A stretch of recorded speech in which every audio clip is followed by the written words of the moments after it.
Baik, Assalamualaikum warahmatullahi wabarakatuh.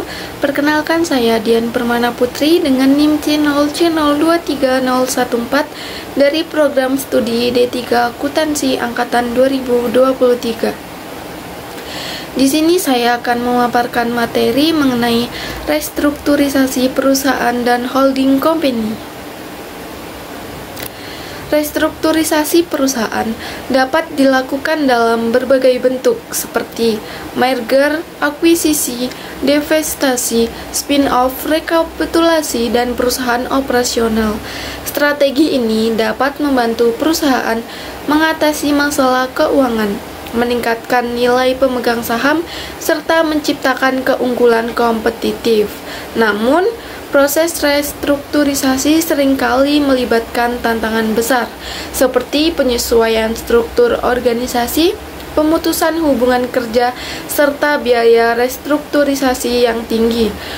Banyak perusahaan yang memilih untuk menerapkan konsep holding company sebagai bentuk pengelolaan yang lebih terstruktur.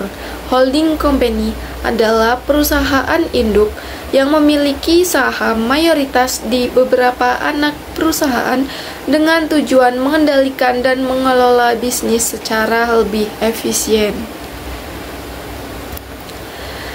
Pengertian restrukturisasi.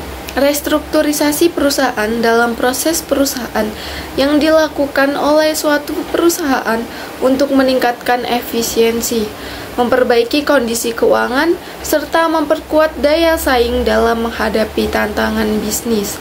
Perusahaan ini dapat mencakup aspek struktural, operasional, maupun keuangan perusahaan.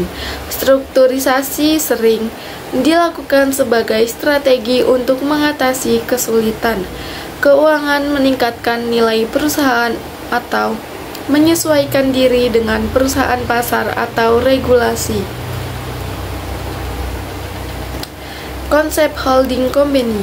Holding company adalah perusahaan induk yang dimiliki dan mengendalikan satu atau lebih perusahaan lain yang disebut anak perusahaan, dengan tujuan untuk mengelola investasi dan mengoptimalkan pengelolaan bisnis. Berbeda dengan perusahaan operasional yang terlibat langsung dalam produksi barang atau jasa, holding company lebih berfokus pada pengelolaan aset, strategi bisnis, serta koordinasi antar anak perusahaan.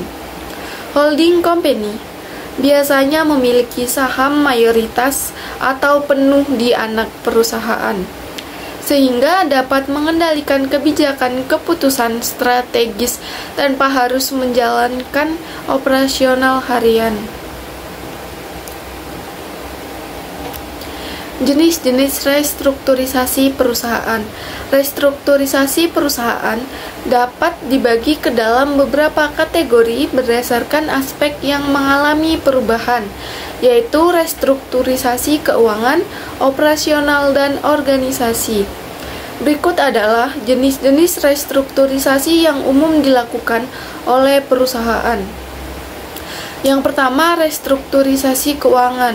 Di sini meliputi rekapitulasi, restrukturisasi utang, dan penjualan aset. Selanjutnya, restrukturisasi operasional meliputi pemangkasan biaya operasional, optimalisasi rantai pasokan, dan peningkatan teknologi dan digitalisasi. Yang ketiga ada restrukturisasi organisasi yang meliputi merger, akuisisi, dan divestasi. Struktur holding company.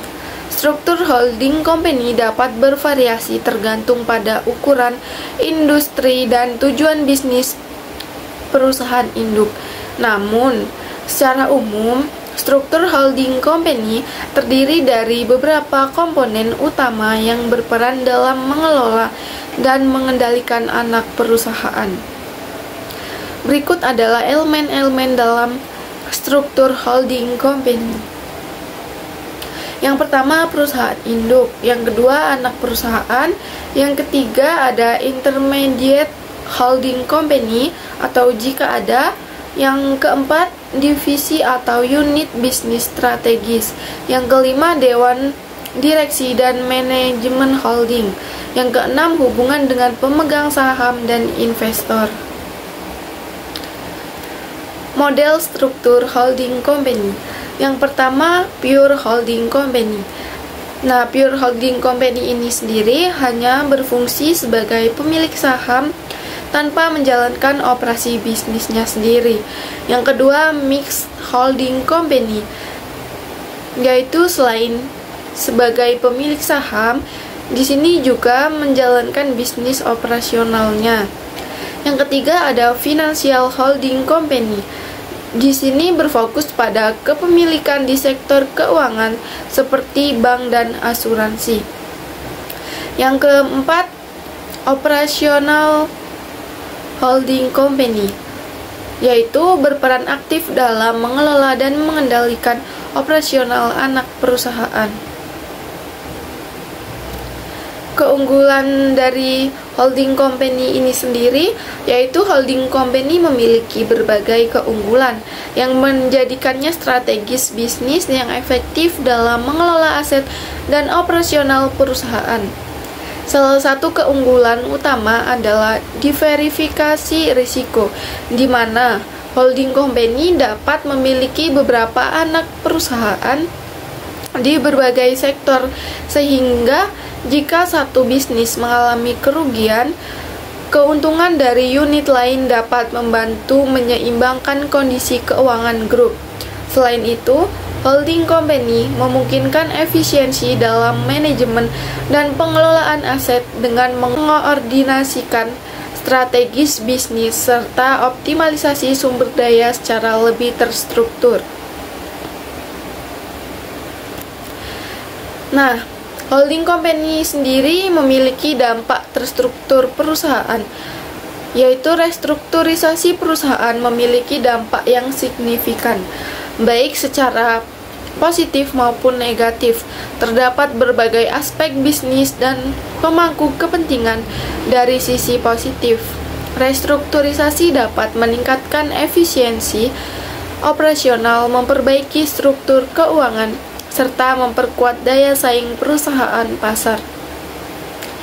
Dengan melakukan restrukturisasi, perusahaan dapat mengurangi biaya operasional, mengoptimalkan penggunaan sumber daya, serta meningkatkan profitabilitas.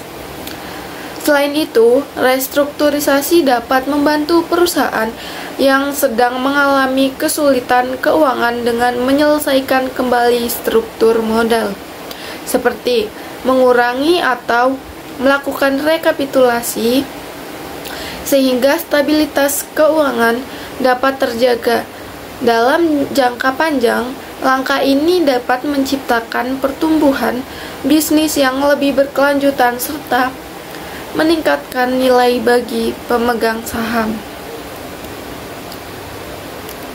Kesimpulan dari restrukturisasi perusahaan dan holding company yaitu restrukturisasi perusahaan dan holding company merupakan strategi bisnis yang penting untuk meningkatkan efisiensi, daya saing, serta stabilitas keuangan perusahaan.